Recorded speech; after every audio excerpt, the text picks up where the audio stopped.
भूमिका नटखट नंदलाल। नमस्कार प्यारे दर्शकों, आज हम आपको एक ऐसी कहानी सुनाने जा रहे हैं जो भक्ति, प्रेम और शक्ति का अद्भुत संगम है।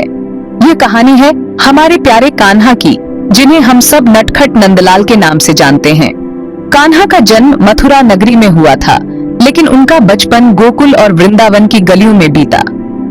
आज मैं आपको एक कहानी सुनाने जा रही हूँ जो भक्ति और शक्ति का अद्भुत संगम है। यह कहानी है हमारे प्यारे कान्हा की, जो अपने नटखट शरारतों के लिए जाने जाते थे। कान्हा का बचपन शरारतों से भरा हुआ था। वे अपने दोस्तों के साथ खेलते, माखन चुराते और गोपियों को तंग करते। ये कहानी है हमारे प्यारे कान्हा की, जो अपने नटखट शरारतों के लिए जाने जाते थे। उनकी शरारतें सिर्फ मनोरंजन के लिए नहीं थीं, बल्कि उनमें गहरे अर्थ छिपे थे। बचपन से ही कृष्ण में दिव्य शक्तियों का वास था। उनकी लीलाएं अद्भुत थीं। वे अपने चमत्कारों से लोगों को चकित कर देते थे। कभी वे माखन चुराते, तो कभी यमुना में नहाते हुए गोपियों के वस्त्र छिपा देते। उनकी हर लीला में एक संदेश छिपा होता था। कभी वे माखन चुराते, तो कभी यमुना में नहाते हुए गोपियों के वस्त्र छिपा देते। उनकी शरारतें सिर्फ मनोरंजन के लिए नहीं थीं, बल्कि उनमें गहरे अर्थ छिपे थे। वे अपने चमत्कारों से लोगों को चकित कर देते थे। उनकी हर लीला में एक संदेश छिपा होता था, लेकिन इन सब शरारतों के पीछे छिपा था उनका दिव्य प्रेम और लीलाओं के माध्यम से दुनिया को शिक्षित करने का उद्देश्य। कान्हा की हर शरारत में एक गहरा संदेश होता था। वे अपने चमत्कारों से लोगों को चकित कर देते थे। उनकी हर लीला में एक संदेश छिपा होता था। आज हम बात करेंगे उनकी एक ऐसी ही लीला की, जहां उन्होंने पूरी दुनिया को अपनी शक्ति का परिचय दिया। यह कहानी है गोवर्धन पर्वत उठाने की। जब इंद्रदेव ने गोकुल वासियों पर क्रोध किया और मूसलधार बारिश शुरू कर दी, तब कान्हा ने अपनी दिव्य शक्ति का प्रदर्शन किया। यह कहानी है गोवर्धन पर्वत उठाने की।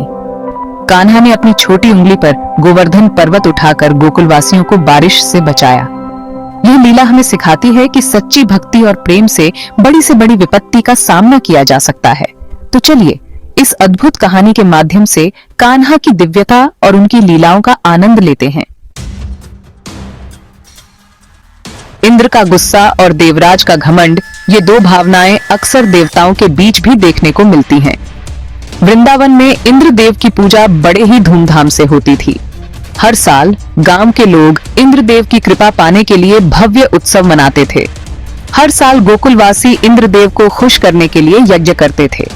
यज्ञ में अग्नि प्रज्वलित होती थी और मंत्रों का उच्चारण होता था, जिससे वातावरण पवित्र हो जाता था। उनका मानना था कि इंद्रदेव ही बारिश करते हैं और अच्छी फसल देते हैं। बारिश के बिना उनकी फसलें सूख जाती और गांव में अकाल पड़ जाता। लेकिन एक बार बाल कृष्ण ने इस प्रथा पर सवाल उठाया। उन्होंने गांव के बुजुर्गों से पूछा, हम हर साल इंद्रदेव की पूजा क्यों करते हैं? उन्होंने कहा, हमें तो गोवर्धन पर्वत और गौ माता की पूजा करनी चाहिए, क्योंकि असली पालनहार तो ये हैं। गोवर्धन पर्वत हमें चारा और पानी देता है और गौ माता हमें दूध और अन्य आवश्यकताएं प्रदान करती हैं। कृष्ण के इस कथन से इंद्रदेव क्रोधित हो गए। उनका घमंड आहत हुआ। उन्होंने सोचा, कैसे एक साधारण ग्वाला मेरी ताकत को चुनौती दे सकता है? उन्होंने सोचा, एक साधारण ग्वाला मेरी ताकत को चुनौती दे रहा है। इंद्रदेव ने अपने क्रोध को नियंत्रित नहीं किया और उन्होंने वृंदावन पर भारी बारिश और तूफान भेजने का निर्णय लिया। उनका उद्देश्य था कि वे कृष्ण और गोकुल वासियों को सबक सिखाएं। जब भारी बारिश और तूफान ने वृंदावन को घेर लिया, तो गांव के लोग भयभीत हो गए। वे अपने घरों में सुरक्षित स्थान ढूंढने लगे, लेकिन कृष्ण ने उन्हें धैर्य रखने को कहा। कृष्ण ने गोवर्धन पर्वत को अपनी छोटी उंगली पर उठा लिया और सभी गोकुल वासियों को उसके नीचे शरण लेने के लिए बुलाया। इस अद्भुत दृश्य को देखकर सभी लोग आश्चर्यचकित हो गए और कृष्ण की महिमा का गुणगान करने लगे। इंद्रदेव ने अपनी गलती को समझा और कृष्ण से माफी मांगी। कृष्ण ने उन्हें क्षमा कर दिया और इंद्रदेव ने वचन दिया कि वे कभी भी अपने घमंड में आकर किसी को नुकसान नहीं पहुंचाएंगे।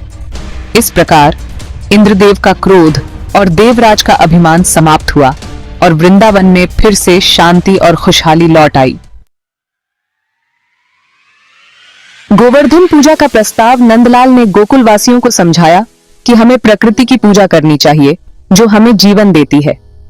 उन्होंने कहा कि प्रकृति के बिना हमारा जीवन असंभव है और हमें उसकी रक्षा करनी चाहिए। हमें किसी देवता के आगे झुकना नहीं चाहिए। कृष्ण ने बताया कि इंद्रदेव को खुश करने के लिए हमें हर साल बलिदान देना पड़ता है, लेकिन असली शक्ति तो प्रकृति में है। कृष्ण के तर्कों से सभी गोकुलवासी सहमत हुए। उन्होंने महसूस किया कि कृष्ण सही कह रहे हैं और हमें अपनी धरती और प्रकृति की पूजा करनी चाहिए। उन्होंने तय किया कि अब वे इंद्र की नहीं बल्कि गोवर्धन पर्वत की पूजा करेंगे। गोवर्धन पर्वत उनके लिए प्रकृति का प्रतीक था और वे उसकी पूजा करके प्रकृति का सम्मान करना चाहते थे। गोकुल में खुशी का माहौल था। सभी ने मिलकर इस नए पर्व की तैयारी शुरू कर दी। वे उत्साहित थे और इस पर्व को धूमधाम से मनाने के लिए तैयार थे। सभी ने मिलकर गोवर्धन पर्वत की पूजा की और अन्नकूट का भोग लगाया। इस पर्व ने गोकुलवासियों को एक नई दिशा दी और उन्हें प्रकृति के महत्व का एहसास कराया। भगवान का आदेश, भक्तों का उत्साह इधर। इंद्रदेव ने जब यह देखा तो उनका गुस्सा 7वें आसमान पर पहुंच गया। उन्होंने सोचा, मैं इन्हें सबक सिखाऊंगा। उन्होंने बहुत तेज बारिश शुरू कर दी। वृंदावन में हाहाकार मच गया। मूसलाधार बारिश से पूरा गांव डूबने लगा। डरे हुए गोकुलवासी भागकर कृष्ण की शरण में पहुंचे। उन्होंने कहा, प्रभु, अब आप ही हमारी रक्षा करें। नन्हे हाथों में विशाल पर्वत। कृष्ण ने निश्चिंत होकर कहा, घबराओ मत, मैं तुम्हारी रक्षा करूंगा। और फिर जो हुआ वो देखकर सभी दंग रह गए। नन्हे से कृष्ण ने अपनी एक उंगली से विशाल गोवर्धन पर्वत को उठा लिया। उन्होंने पर्वत को एक बड़ी छतरी की तरह बना लिया। इंद्र का प्रकोप और गोवर्धन की छत्र छाया।